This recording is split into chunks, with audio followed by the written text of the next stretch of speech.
Muy buenos días, una bella mañana aquí en el departamento de Godoy Cruz, en la provincia de Mendoza, República Argentina, y estamos transmitiendo Tiempo de Bendecir, programa auspiciado por la Iglesia Portadores de Esperanza.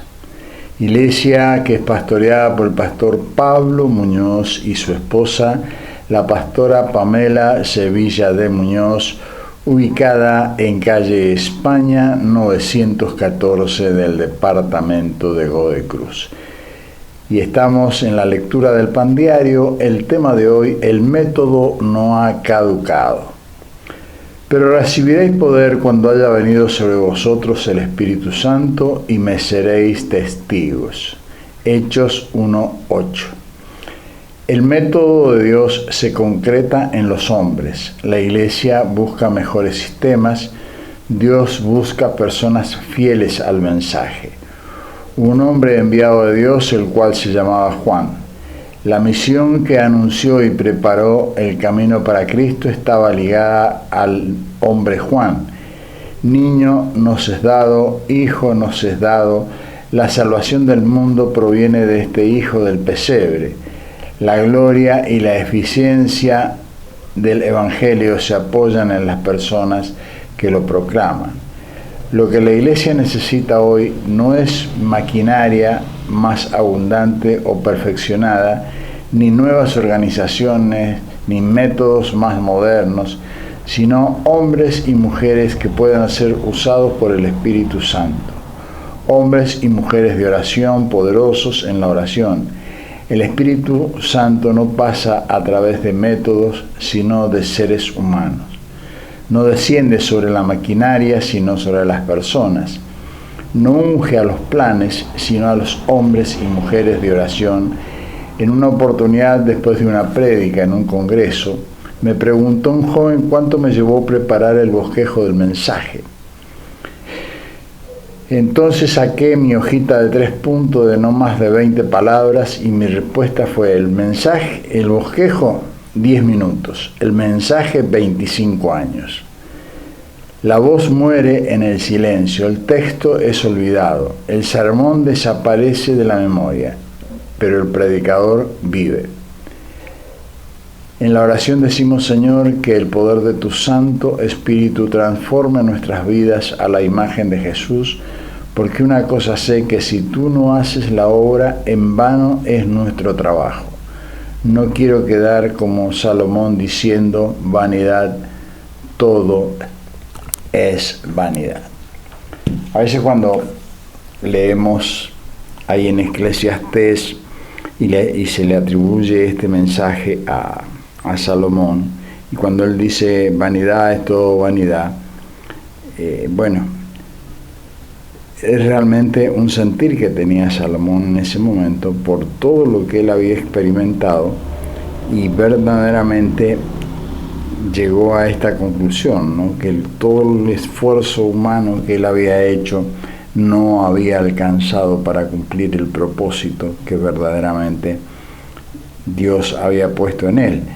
Así que, y uno lee después todo lo que se desarrolla a través de Eclesiastés y los proverbios y descubre verdaderamente esta lucha entre el mero conocimiento y la sabiduría, y la importancia de la sabiduría que tiene que ver con justamente esta manifestación del poder del Espíritu Santo en las personas, que nos lleva, ¿no es cierto?, a un encuentro personal con aquel que ha resucitado de los muertos, que es Jesucristo. Jesucristo nuestro Señor verdaderamente resucitó de los muertos, cumplió la promesa de enviar su Santo Espíritu para que esté con nosotros todos los días hasta el fin de los tiempos.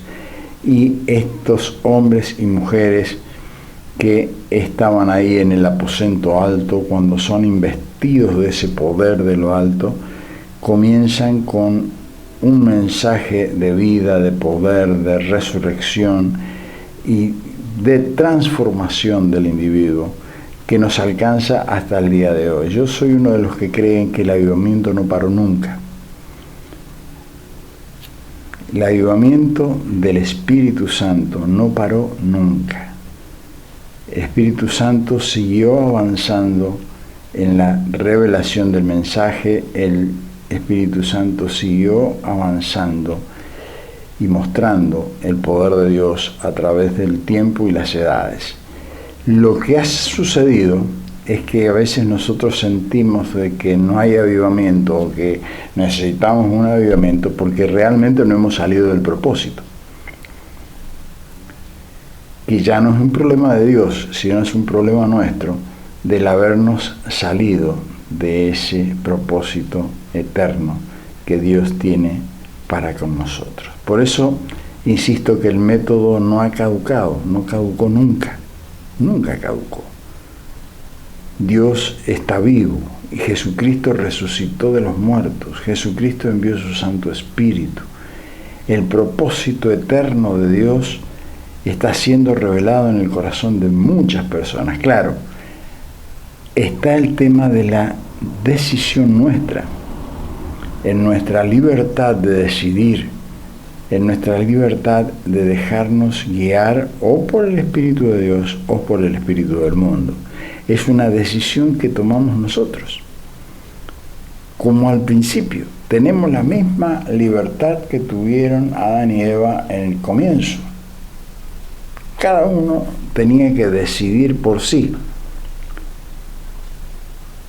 Y se escogió mal, se tomó un camino equivocado. Y lo que conocemos como pecado, o sea, errar el blanco es eso, se equivocó el ser humano. Como nos equivocamos nosotros cuando creemos que solamente el conocimiento intelectual únicamente de la Biblia y el mucho conocimiento intelectual tiene que ver con el desarrollo de la vida espiritual. Y ahí es donde hacemos agua. Ayer justamente predicaba el pastor Fabián Muñoz en nuestra congregación, algo que en un momento alguno puede tomarlo como ofensivo, ¿no? Porque él levantaba la Biblia y decía, este libro simplemente es un libro. Y parecía ser de que estuviese insultando al Señor o a la palabra. Y no, toda verdad lo que estaba diciendo. La Biblia en sí misma es un libro que está escrito con tinta.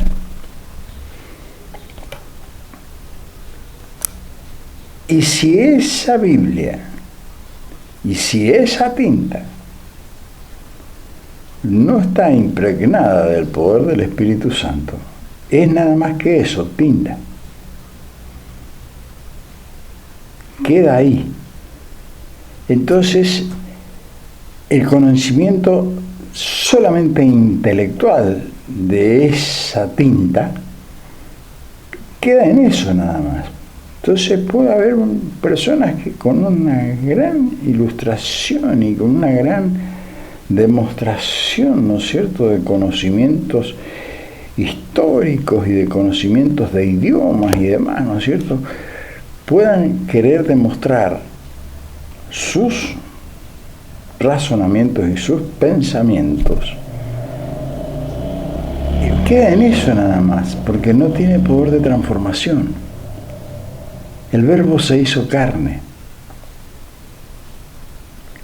Y cuando la palabra se hace carne en nosotros, produce una transformación.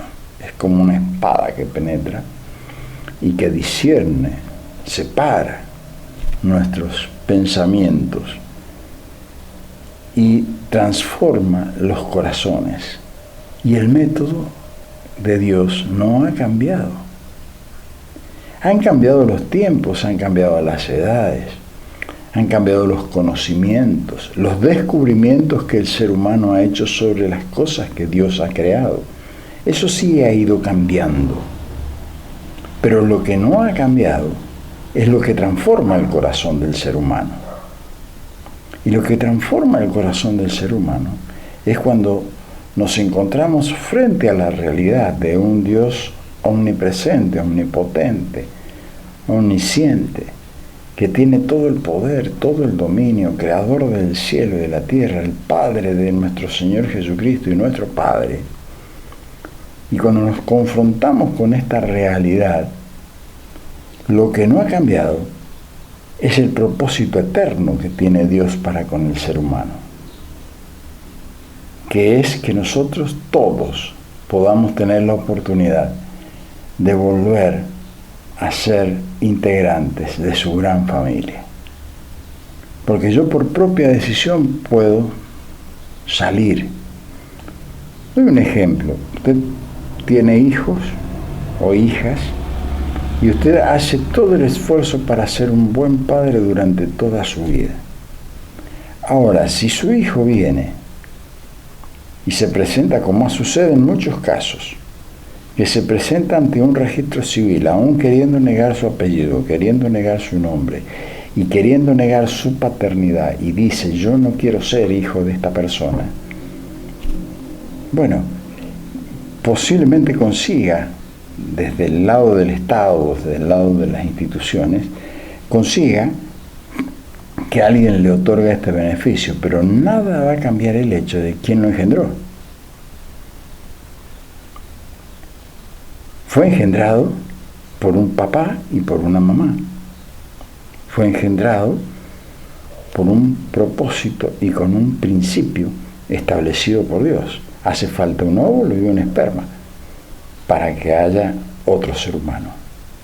Eso está establecido en la ley de la vida. Y eso no lo podemos cambiar. No hay manera de poderlo cambiar.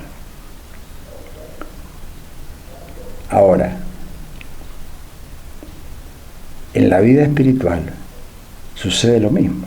Yo puedo negar todo. Tengo la libertad de aún de decirle, no me interesa saber nada de vos. Y quiero creer el otro mensaje que me ofrece el mundo, que me va a llenar de odio, de rencor, de resentimiento, de todo aquello, ¿no es cierto?, que genera el enemigo de nuestras almas, que es el diablo y Satanás.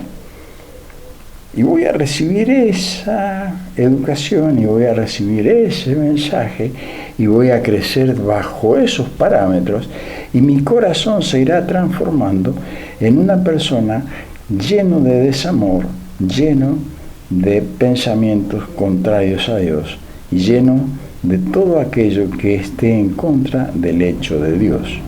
Y estoy en mi libertad de hacerlo. Nadie puede obligarme. Es mi decisión. Por eso está acercarnos a Dios. Si el verbo no se hace carne, si la palabra no se hace carne, si la tinta no deja de ser tinta y pasa a ser carne, todo razonamiento es en vano. Y dice la palabra clarito, que en vano trabajan los edificadores si el Señor no edifica. El que edifica la casa es el Señor. El que edifica a la persona, que es la casa, el templo del Espíritu Santo, es el Señor. Y depende de nosotros que estemos de acuerdo con Él, porque Él no lo hace de prepo. Entendamos esto, Él no lo hace de prepo, lo hace con nuestro consentimiento. Sin nuestro consentimiento no hay nada que hacer. Por eso el método no ha caducado. Por eso es que fallan muchas veces los planes evangelísticos. Hacemos programas evangelísticos desde nuestro razonamiento, desde nuestro programa, sin tener el consejo del Espíritu de Dios que qué hacer o cómo hacerlo. Y Él es el que transforma los corazones, Él es el que convence de pecado, de justicia, de juicio. Él es el que revela el amor de Dios en nuestro corazón por el Espíritu Santo que nos es dado. Él pagó el precio, Él murió en la cruz, Él derramó su sangre, Él resucitó de los muertos. Ese método no ha cambiado porque es un hecho consumado, terminado. resuelto en la cruz del Calvario, para que todo aquel que en él cree no se pierda y tenga vida eterna. Eso es lo que nos revela el apóstol Juan. Por eso es tan importante la revelación del apóstol Juan, en este sentido. Es tiempo de bendecir. Estamos meditando juntos, pensando juntos. Así que les invitamos a que usted haga ese paso de decisión en su corazón y decida querer conocer al Señor. Es su decisión. Nadie la puede tomar por usted. Nadie la puede tomar por usted. Y para cada uno de sus hijos Dios tiene un propósito. Para cada uno de sus hijos Dios tiene una obra que lo va a llevar al conocimiento de la realidad de este Padre que lo ama, este Padre que con amor eterno lo está amando y lo seguirá amando hasta el final. ¿Para qué? Para que tengamos la oportunidad de poder sentarnos a las mesas de las bodas del Cordero. Una obra terminada, con un propósito eterno terminado. A eso que llama el apóstol Pablo el supremo llamamiento. Ese encuentro definitivo. Es tiempo de bendecir. Nos estamos viendo Dios mediante el día de mañana. Padre, gracias te damos. Muchas gracias por la oportunidad de este nuevo día, donde podemos una vez más acercarnos confiados, seguros, de que por tu amor, por tu gracia, por tu misericordia, tú nos recibes en tu reino cada día. Y Señor, que nos haces caminar en el amor, en la gracia, en la misericordia, en la revelación de tu Espíritu. Señor, enséñanos a ser instrumento de tu paz y que no estemos edificando en vano, Señor, sino que seas tú edificando tu casa en nosotros. Espíritu Santo, toma control, dominio de todos nuestros pensamientos, sentimientos en este día y que podamos caminarlo en fe, en amor, en esperanza. Lo pedimos, Señor, en el nombre poderoso de Jesús. Tenga usted un hermoso día, disfrute de la compañía del Señor y nos estamos viendo Dios mediante mañana en tiempo de bendecir.